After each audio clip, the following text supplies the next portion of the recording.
Good evening mga ka-smiley. Ayun, tapos na yung ating first YTX 125. Ayan. So si sir ay nag-upgrade na ng ganito. So kaya iba na yung pattern niya ng mga wire sa loob. So sa battery, yung fuse box na original nito, pinalitan na natin ng ganitong klaseng fuse.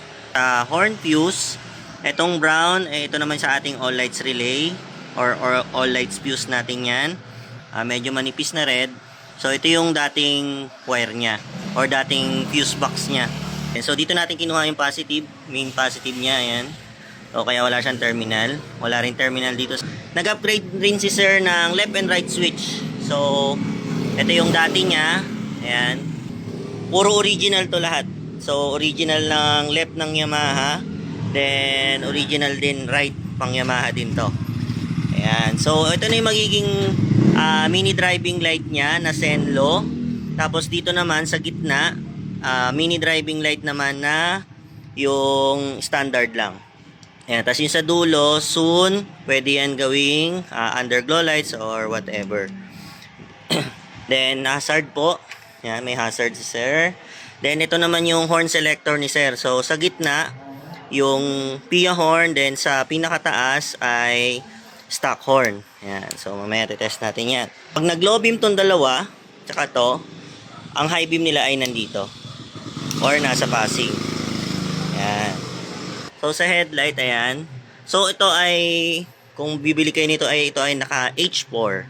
So, ang ginawa ko dyan ay, pinattern ko na sa stock ng YTX. Kung ano yung YTX, yun ang ginawa kong stock. So, pinutol ko na yan. Tandaan lang. Ayan, ginawa ko na siyang socket. Ayan, naka-socket type na sila lahat. Ayan, para madali i-troubleshoot at saka hindi masikip dito. So, ganyan yung pwesto natin sa loob. Ayan, ganyan. So, ginawa ko, kinable tie ko muna, kinable tie ko sila para mas organize. Ayan. Okay, so isa-isahin ko. Itong nasa taas, itong tatlong color, ito yung horn selector. Ayan. Nasa taas yan, horn selector yan. Ito naman yung green na mayroong brown. Ito yung ating voltmeter. Sorry, wala pang voltmeter si sir. Pero pwedeng ikabit yan yung voltmeter. Ito ay Motowolf na charger. USB charger lang. Then, yung hazard, ito. Yun, nasa likod. Yung merong, ito. Hazard yan. Yan yung color niya. Then, ang partner niya ay nandun sa ilalim. Okay. Tapos, ito naman yung sa right switch niya. Ayan. So, ito yung para sa headlight ng right switch. So, soon, pwede itong gawing underglow lights. Ayan. Pwede yan. So, ganyan. Then, dito naman sa left. So, yung left lang, ginaya lang natin yan dun sa dating left switch. Ayan. So, ang nangyari lang naman doon, nagkaroon ng passing at nagkaroon ng on and off ng park light at headlight. So, ito yung kanyang Senlo mini driving light. Yun.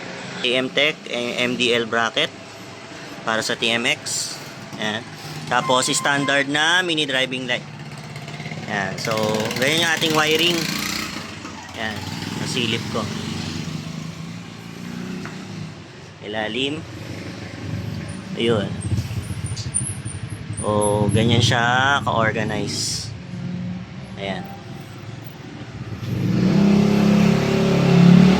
Okay. Then, dito naman tayo sa mga relay natin. So, nagpadaan ako ng wire sa dating hose. Kasi ito nakalabas ay para sa mini driving light. Then, yung mini driving light ballast nandito nakalagay. Mga negative natin nandito lahat sa ilalim ng ignition coil. Ayan, ganyan. So, itong dalawang mini driving light na relay na magkasama, ito yung sa unang mini driving light, then sa pangalawang mini driving light. So, switching relay kasi tayo para sumabay to sa high beam. Kaya, meron tayong relay para sa tig-isang mini driving light. Then, ito naman yung Bosch. Ito naman yung para sa all lights relay natin. Ayan, tapos meron yung isang vacant. Ito, isang vacant yan kasi nasa gitna siya eh. Pag Bosch relay. So, pwede pa itong kuhanan ng any source of power. Pwede pa yan. Then, ito yung ating stock horn, single gray. Then, loud horn, double gray. Ayan. Tapos gumapang doon. Then, cable tie na lang. Ayan. Then, fuse box. Ito yung Motowolf na USB charger. Yun.